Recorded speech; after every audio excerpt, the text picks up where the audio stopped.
Hello बच्चों, मैं Geeta Paliwal BA first year में फिर से आपका स्वागत करती हूँ। हमने 2 यूनिट पढ़ ली हैं। आज हम पढ़ेंगे तीसरी यूनिट, फर्स्ट बुक की तीसरी यूनिट।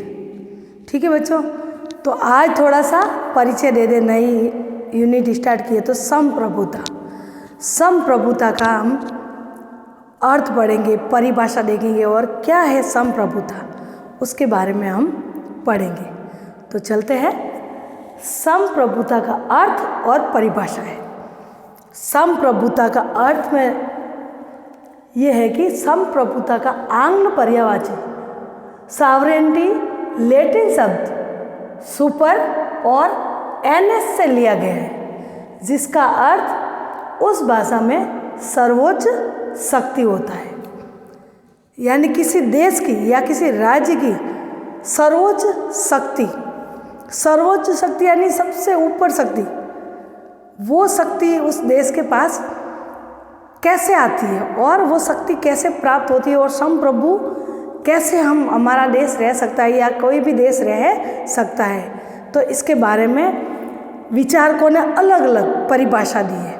तो पहली परिभाषा जीन बोंदा के अनुसार संप्रभुता के लिए ये परिभाषा दी है। ये तो अर्थ बताया गया कि सर्वोच्च शक्ति, जिसकी शक्ति सबसे ऊपर हो, वो है संप्रभुता। अब परिभाषा में जीन बोंदा के अनुसार लिखा है कि संप्रभुता नागरिक व प्रजाजन, जो उस राज्य में नागरिक रहते हैं और प्रजाजन है, के ऊपर राज्य की वह सर्वोच्च शक्ति है जिस पर कानून का कोई अंकुश न होता है।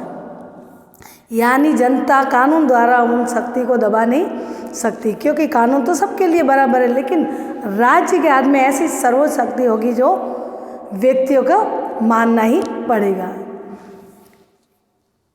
विलोबी, ये नाम है उनका विचारक का। विलोबी के अनुसार क्या कहा है? संप्रभुता राज्य की सर्वोपरि इच्छा है। यानी राज्य की जो इच्छा है सर्वोपरि, सबसे ऊपर, वो जनता को माननी ही पड़ेगी। तो ये 2 परिभाषा जीन बोंदा ने और विलोबी ने बताई गई। और है क्या संप्रभुता? यानी सर्वोच्च शक्ति। तो संप्रभुता के 2, ये तो इन्होंने परिभाषा में बता दिया कि नागरिकों पर, जो व्यक्ति, जो राज्य उस पर अधिकार जमाए, जो उनका कहने का पालन करे, वो अलग अलग उन्होंने दोनों बताया। किसी ने कहा संप्रभुता राज्य की सर्वोच्च शक्ति है, इसके विपरीत कुछ नहीं है। तो कुल मिला के इन परिभाषा को देखते हुए संप्रभुता के 2 पहलू निकले हैं। 2 पहलू है।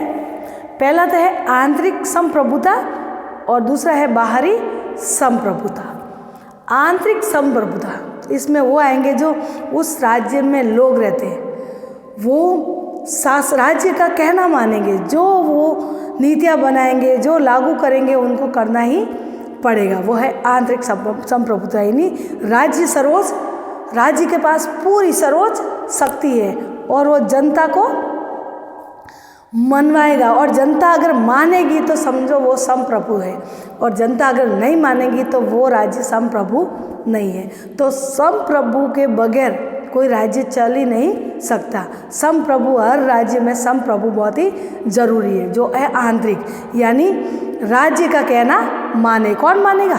व्यक्ति, जो उस राज्य में प्रजा रह रही है या जो प्रजाजन रह रहे हैं या जो नागरिक रह रहे हैं, उनको कहना, उनका राज्य का कहना मानना। तो राज्य कौन है? सरकार। जो सरकार चला रही है तो उनका कहना मानना ही पड़ेगा। और दंड के लिए कानून है, वो दोनों के इक्वल है, इनके भी है और इनके ऊपर भी है। तो संप्रभु आंतरिक, यानी जो व्यक्ति उसमें रह रहा है वो राज्य का कहना माने। किसी भी क्षेत्र में जो भी कहे उनको आज्ञा का पालन करना ही संप्रभु कहलाता है, यानी सर्वोच्च शक्ति किसके पास? राज्य के पास। दूसरा है बाहरी संप्रभुता।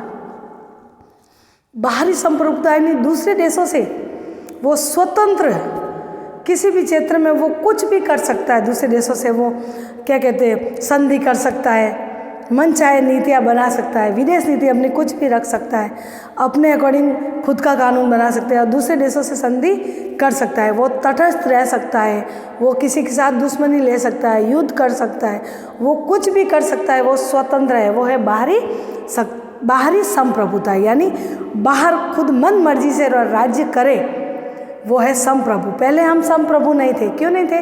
क्योंकि ब्रिटिश उपनिवेश बन के आए थे और हमें गुलाम बना रखा था। जो ब्रिटिश कहता वो हमें करना पड़ता है। तो वो राज्य ज़्यादा नहीं टिकता। जो दबाव के ऊपर रखे या आंतरिक शक्ति में या बाहर शक्ति में दबाव में रहे तो बिल्कुल वो संप्रभु नहीं। तो अब हमारा देश जो हम आज़ाद हो गए, हम स्वतंत्र हो गए, तो ये बाहरी संप्रभु यानी बाहरी क्षेत्र में भी हम संप्रभु। कोई भी देश हमें दबाकर कोई कार्य नहीं करवाएगा।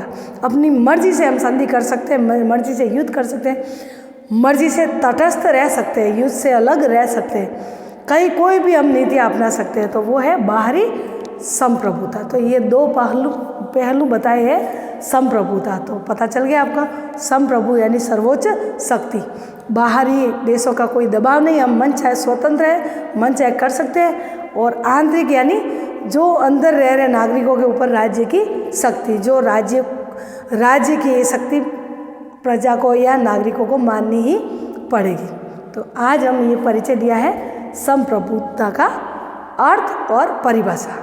कल हम पढ़ेंगे इनके रूप, उनके प्रकार, तत्व, संप्रभुता के कैसे तत्व है, क्या है, ये तो परिचय थोड़ा सा। ठीक है बच्चों, आज इतना ही।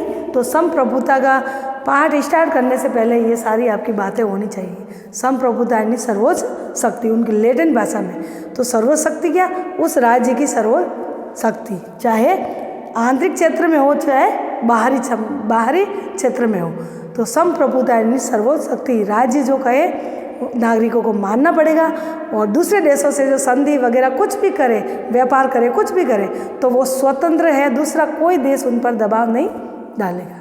तो ये है संप्रभुता। ठीक है बच्चों, बाय।